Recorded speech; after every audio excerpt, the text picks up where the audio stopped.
আপনাদের সন্তানদের রাজাকার বলবে, আপনাদের মৃত্যুর পরে বলবে ওই যে যায় রাজাকারের সন্তান, আমাদের এই ট্যাগ লাগাবে না। আমাদের সন্তানকে তারা বলবে সাহসী মানুষের সন্তান, সাহসী মার সন্তান।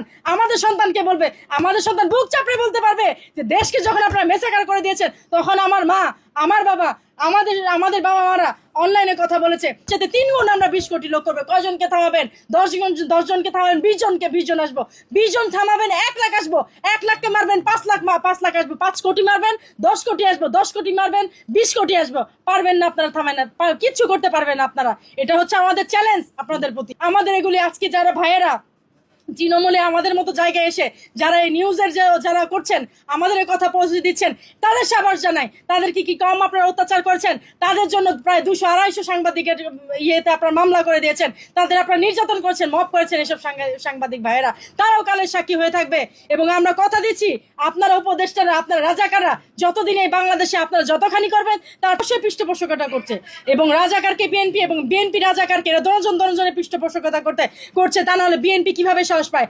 আমার কথা হচ্ছে রাজাকার এরা না হলে আগে থেকে রাজাকার আলবদর, বিএনপি কিভাবে এদের সাথে মিশে? আজকে বিএনপি কিভাবে এদের কথা মতো, এদের মত মতো চলে? কেন এই দেশে ধর্ষণের বিচার হয় না? আসিয়া থেকে শুরু হয়েছে আজকে পর্যন্ত যে ধর্ষিত হয়েছে, কেন বিএনপি তার বিচার করছে না? কেন বিএনপি চুপ আছে? তাহলে কি বলবো এই মেটিকুলাস ডিজাইনের সাথে পাটোয়ারিরা যেমন বলে যে বিএনপি জড়িত, আমরা কি সেটা মেনে নিব?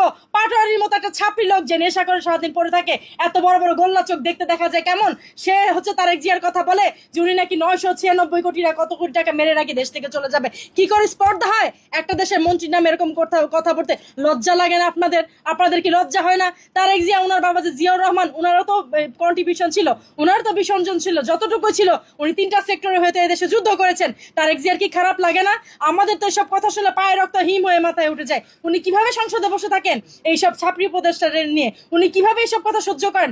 আমি বুঝি না, আমার আসলে মাথায় ধরে না। এবং উনি যে হচ্ছে এই যে দেশে গভর্নমেন্ট কান্ট্রি, একটা ডেমোক্রেটিক কান্ট্রির গভর্নমেন্ট হয়ে উনি যে এখন যে উপদেষ্টাদের বাঁচিয়ে রেখেছেন এবং এদের যে জেলে পুরে দিচ্ছেন না, উনি এখনও যে মানুষের জান মাল সার্বভৌমত্ব এগুলি নষ্ট হচ্ছে, উনি যে এগুলির পক্ষে কোনো কথা বলছেন না, কি কারণে? উনি কি তাহলে পেইড হয়ে গেলেন সবার মতো?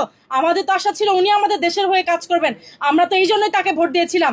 দেশের 50% লোক তো ভোট দিয়েছে ওনাকে এই কারণে যে আওয়ামী লীগের পরে হচ্ছে বিএনপি এবং ওনারা হচ্ছে স্বাধীনতার পক্ষে শক্তি আমরা মনে করেছিলাম। কারণ স্বাধীনতা ওনার মা ছিলেন, স্বাধীনতা ওনার বাবা ছিলেন, উনি নিজেও তখন ছিলেন। তাহলে ওনার তো বিপক্ষ শক্তি হবার কোনো কারণ নেই। উনি কেন কথা বলছেন না? উনি কেন মুখে কুলু পেটে আছেন? উনি কেন নাচের পুতুলের মতো চুপ করে আছেন? উনি কার ইশারায়, কিসের জন্য উনি চুপ করে আছেন? এটা তার কাছে আমাদের প্রশ্ন।